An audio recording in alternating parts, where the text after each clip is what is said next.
Hermanos y amigos, muy buenos días. Bienvenidos aquí a su canal de YouTube, a Conectados con el Cielo, donde estudiamos la palabra de Dios y tratamos de aprender cada día más acerca de nuestro Señor Jesucristo. Vamos a orar para que Dios pueda bendecir nuestro estudio en esta mañana. Padre nuestro que estás en los cielos, gracias porque nos das la oportunidad, Señor, de vivir un día más, nos das la oportunidad de poder estudiar también tu palabra. Y, Señor, pues queremos que seas tú quien nos instruye, quien nos enseñe en esta ocasión. Que siempre, Señor, pues podamos aprender más de ti, Señor, de tu palabra y que podamos estar atentos, que podamos, Señor, tener un corazón dócil, un corazón que pueda recibir todo ese conocimiento que tú quieres que cada uno de nosotros tengamos. Que tu Espíritu Santo pueda acompañarnos, que tu Espíritu Santo pueda enseñarnos durante este estudio, Padre. Esa es nuestra petición. Y también, Señor, pues ponemos en tus manos a todos aquellos hermanos, amigos que tengan alguna petición en su corazón, oh Dios, sea de salud, necesidades, cualquier problema, Señor, de cualquier índole que tú puedas ser propicio a cada uno de ellos. Los ponemos en tus manos. Solamente tú, Señor, puedes darnos la solución a todo acá en este mundo. Oramos, Padre, en el nombre de Jesús. Amén. Lecciones de Josué acerca de la fe. Ese es el tema de nuestro trimestre. Y el tema de esta semana, la lección número 3. Monumentos de gracia. Para hoy día, lunes 13 de octubre, el Dios de las maravillas. Ese es el tema para este día. Vamos a estudiar acerca de el Dios de las maravillas. Seguramente eh, el pueblo debe haber estado con una gran expectativa, con una gran expectación por lo que iba a suceder. Ya eh, se imaginaban o ya sabían que algo extraño, algo fuera de lo común iba a suceder, algo fuera de lo común acontecería.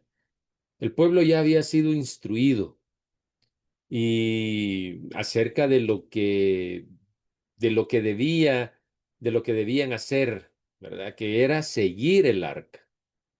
Ya estaban instruidos, pero no se les había dicho nada acerca de hacia dónde sería guiado por el arca del pacto, ¿verdad? Josué había mandado a avisar en el campamento que debían santificarse. Solo estudiamos en el estudio del día de ayer domingo. Y ahora pues los llama para que oyeran nuevas instrucciones que el Señor le había dado a Josué para que pudieran cruzar el Mar Rojo, ¿verdad? Informó a los israelitas exactamente lo que había de ocurrir. Al hacer esto, al compartir esta información con el pueblo de Israel,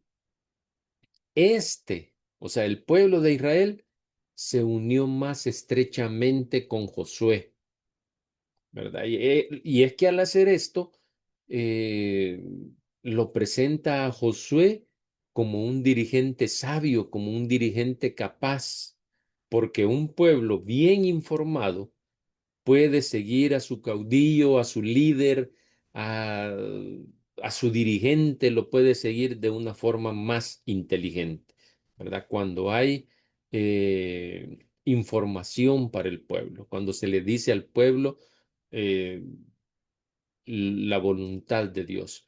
Y no hay nada como hacer que nuestra iglesia sepa cuáles son los planes.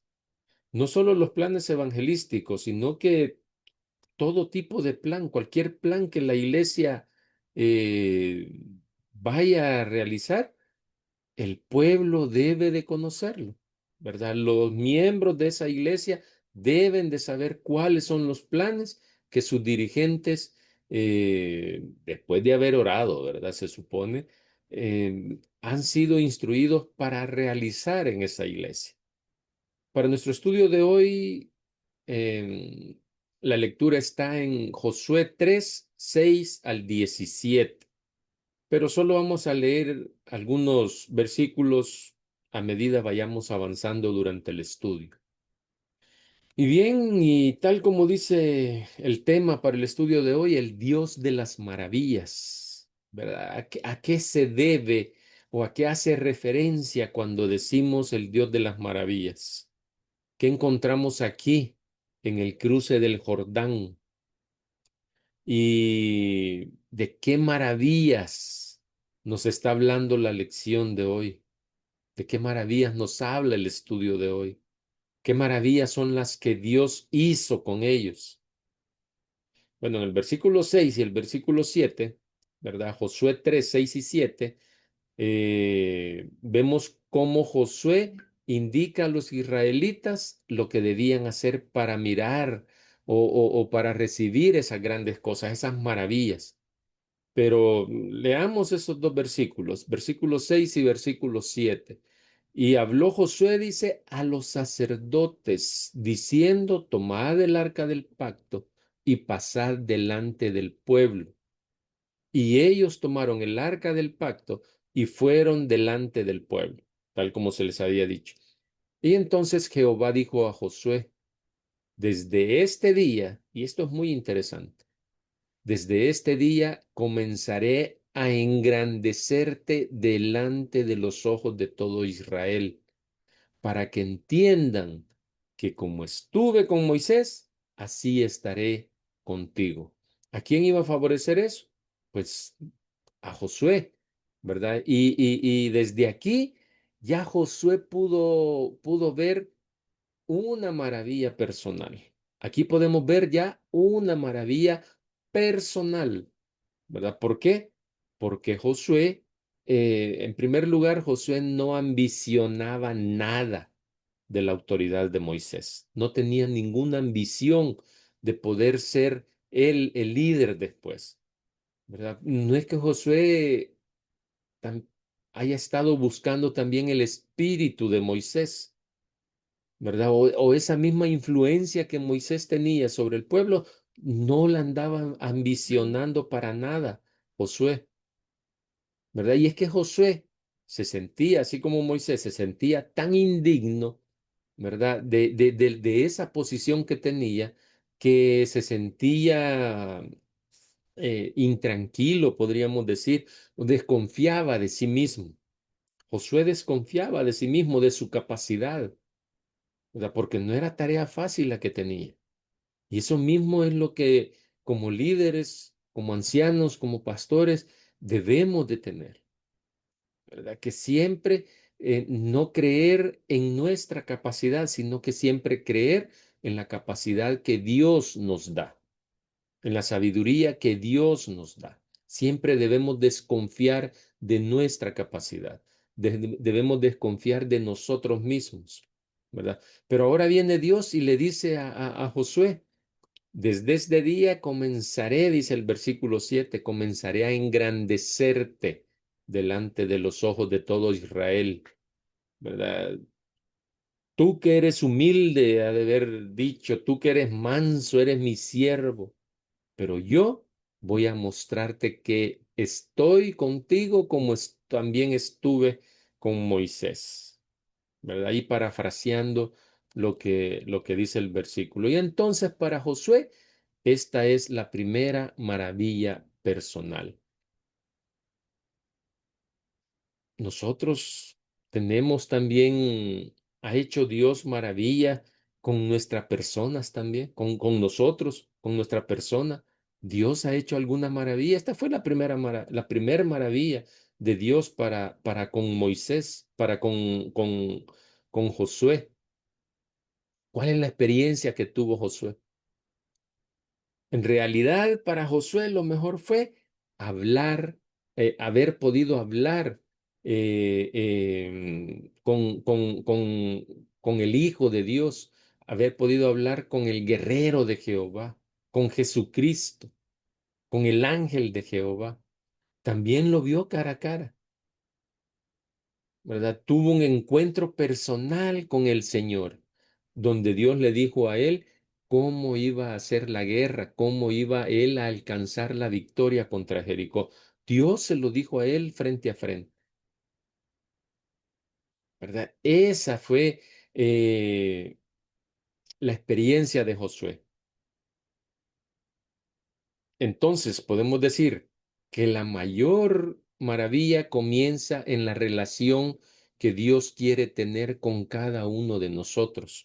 Así como Dios tuvo una relación con Josué, así quiere tener también una relación con cada uno. Y esa es allí comienza la mayor maravilla, en una relación personal con Dios. ¿Verdad? Y es que a veces nosotros nos enfocamos más en los milagros, en las señales grandes. En eso nos fijamos, ¿verdad? Pero el énfasis de la mayoría de Dios es cómo Él puede revelarse a sí mismo a cada uno de nosotros. Y de esa manera tener la certeza de que nada va a derrotarnos, de que nada va a quebrantarnos si nosotros caminamos con el Señor. ¿Verdad? Y vamos a tener la certeza también de que Dios está junto a nosotros. Esa es la certeza que tenemos, que debemos tener. Cuando le sirvamos a Dios, cuando le obedezcamos a Dios, ¿verdad? Y la certeza de que Dios está con nosotros, ¿verdad? Así como Josué también le obedeció, ¿verdad? Entonces nos vamos a dar cuenta de que sí hay muchísimas cosas que necesitamos cambiar y que Dios también nos prepara para que vivamos en santidad antes de poder disfrutar las mansiones eternas. Esa es la primera maravilla. Esa es la primera maravilla, la transformación personal en nuestras vidas. Esa es la primera maravilla que Dios hace en nosotros, ¿verdad? El Dios de las maravillas. Lo primero que hace es, y esa es la primera, transformarnos, ¿verdad? Una transformación personal. Pero aparte de otras, de esta también hay otras maravillas, ¿verdad? O lo que nosotros denominamos como milagros, ¿verdad? Que mencioné hace un momentito. ¿Verdad? Hace un momento, esas son otras maravillas, el Dios de las maravillas, ¿verdad? Son otros, lo que nosotros llamamos milagros, ¿verdad? Por ejemplo, recordemos las maravillas que Dios hizo con Israel ante la nación de Egipto, ¿verdad? Ante el pueblo de Egipto, lo que Dios hizo con Israel, ¿verdad? Las plagas, las 10 plagas, el cruzar el Mar Rojo. Pero acordémonos que antes del Mar Rojo, también Egipto estuvo a punto de atacarlos y Dios los protegió también, los cubrió, ¿verdad? Los condujo en el desierto durante 40 años, abrió el Mar Rojo para que ellos lo atravesaran, ¿verdad? La columna de nube que iba durante el día con ellos, que era la misma presencia de Dios, la columna de fuego en la noche también, donde Dios acompañaba también al pueblo. Todas esas son maravillas, ¿verdad? Que Dios hizo con el pueblo de Israel. Tantas maravillas que Dios hizo, que ellos transmitieron a sus hijos durante esos 40 años. ¿Verdad? Ellos transmitieron a sus hijos y que esta generación que ahora va a cruzar el río Jordán nunca las había visto. No había visto el pueblo la nueva generación, no había visto esos milagros, pero ya tenían el conocimiento, ¿verdad? Y es que detrás de todas estas maravillas que Dios hace, ¿verdad? Detrás de todos estos milagros que estamos viendo ahora, como segunda maravilla, ¿verdad? Hay algo detrás, hay algo allí en estos milagros. Y es ¿qué era lo que tenían todas esas maravillas? ¿Qué es lo que tenían todas esas maravillas? Bueno, lo que tenían esas maravillas era salvar a su pueblo. Eso era lo que Dios quería al hacer todas esas maravillas, todos esos milagros con el pueblo de Israel, salvarlos. Eso es lo que quería Dios, salvar a su pueblo. Esa es la razón fundamental por la que Dios también hace maravillas hoy con cada uno de nosotros. Entonces podemos decir que la maravilla número uno es la transformación personal. Y la maravilla número dos, podemos hablar que son los milagros. Y podríamos decir aún que la maravilla número tres es la salvación, ¿verdad? La salvación es otra maravilla que Dios hace con nosotros. ¿Por qué? ¿Qué hizo el pueblo de Israel para salvarse de los egipcios? ¿Qué hicieron los israelitas para heredar la tierra prometida? No hicieron nada. Y es que ni siquiera, aunque ellos se hubieran portado bien y aunque hubieran hecho buenas obras, eso no iba a servir para que Dios los haya elegido como pueblo suyo, ¿verdad? Nada de eso iba a servir. Y ahora nosotros, ¿qué hemos hecho para ser salvos nosotros?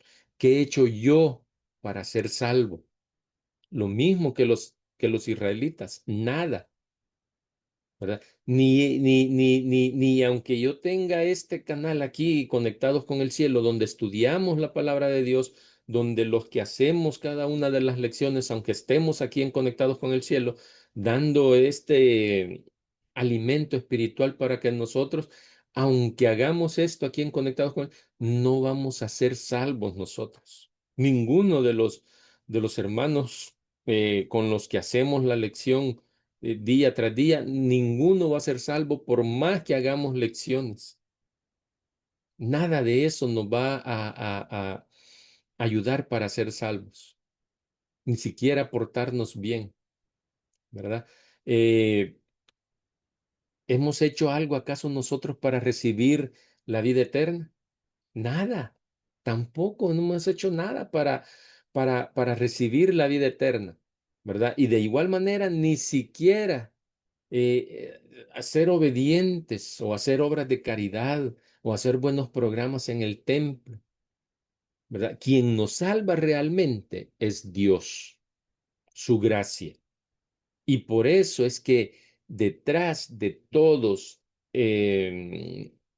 esos milagros, ¿verdad?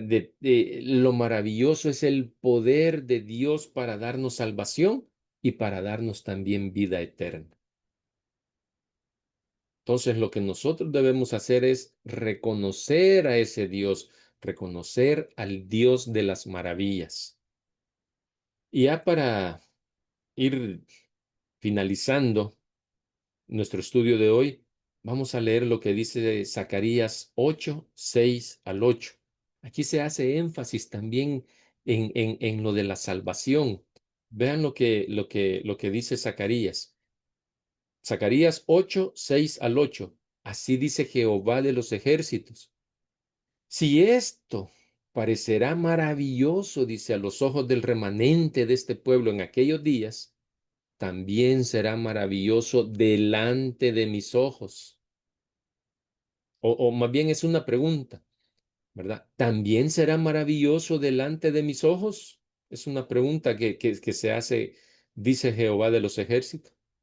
Así ha dicho Jehová de los ejércitos. He aquí, yo salvo, dice, a mi pueblo de la tierra del oriente y de la tierra donde se pone el sol, y los traeré y habitarán en medio de Jerusalén y me serán por pueblo, dice, y yo seré a ellos por Dios en verdad y en justicia. Dios hace énfasis acá en la salvación y quiere llevarnos con Él, ¿verdad? Y que habitemos en medio de Jerusalén, dice, y Él va a ser nuestro Dios en verdad y en justicia, ¿verdad? Por último, cuando el pueblo de Israel cruzó el río Jordán, Josué 3:17 dice que los sacerdotes que llevaban el arca, porque esa era la instrucción, los sacerdotes que llevaban el arca del pacto de Jehová estuvieron en seco,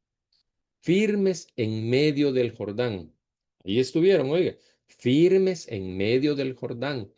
Ahí estuvieron hasta que todo el pueblo hubo acabado de pasar el Jordán y todo Israel pasó en seco, dice.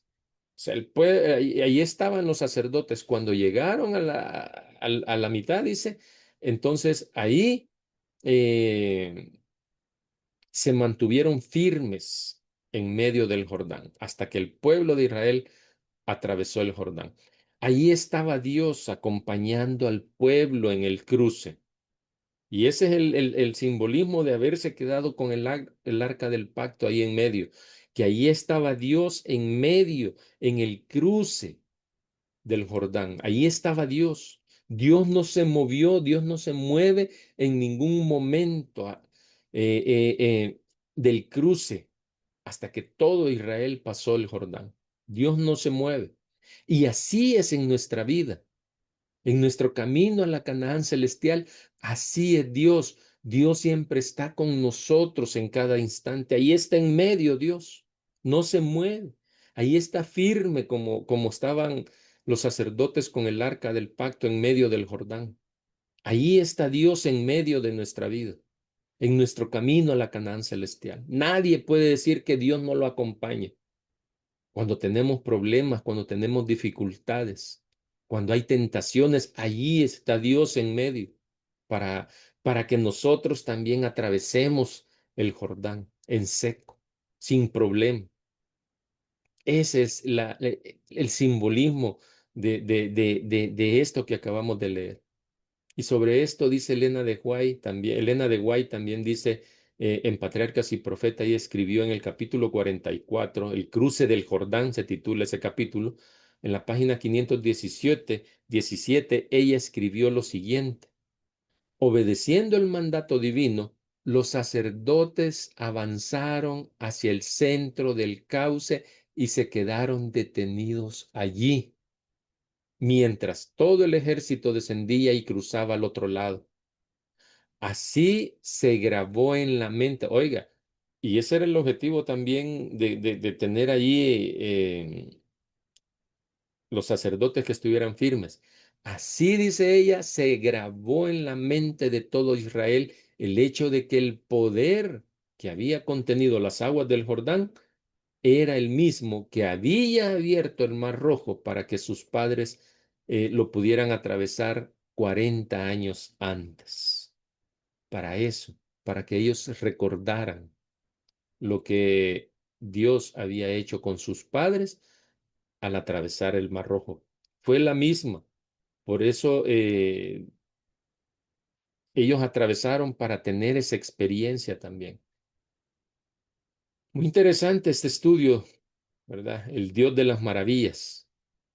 ¿Cuántas maravillas ha hecho Dios en tu vida?